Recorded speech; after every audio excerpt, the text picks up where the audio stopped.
A visit to the Tenderloin District reveals the new Darwinian reality.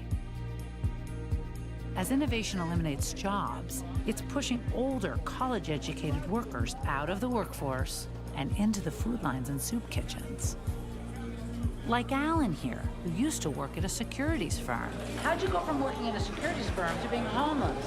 Well, it was a recession.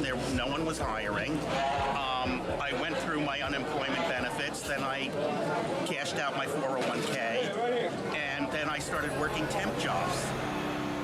I know other people that are in my position that are college educated, that have lost everything. In this land of young entrepreneurs, you have to adapt or die. And Alan is a dinosaur. So this is where I live. This is what it's like during the day, so I have to leave a light on all the time. The only time I will be in this room all day is if it's raining heavily outside. I leave after breakfast and don't come back till sundown. So basically, the only thing I do in here is sleep or read at night or watch TV, that's it. Are you looking for work? On Monster, LinkedIn, any other website, I have never gotten a response for work. Never hear a word. I'm 61, I've got 2 college degrees, I've got about 30 years experience working in the corporate world, and nobody wants somebody like me. I'm on the tail end of my work life. I'm about to retire, so nobody wants to hire somebody like me.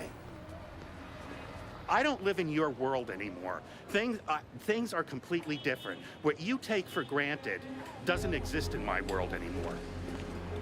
I mean, for over 20 years, I was able to have a 1-bedroom apartment in San Francisco by myself in a nice area. And now I'm living in a place like that, in an SRO, in one of the worst parts of town. I think we're rapidly becoming something like Venezuela, where there's a very small, ultra-rich class, and everybody else is poor, and the middle class is shrinking.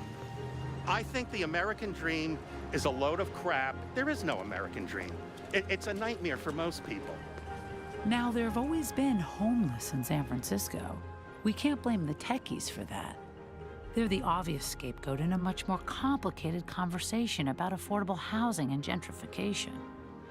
Still, as innovation moves in, with it comes a new generation of homeless, those who have been pushed out of San Francisco 2.0.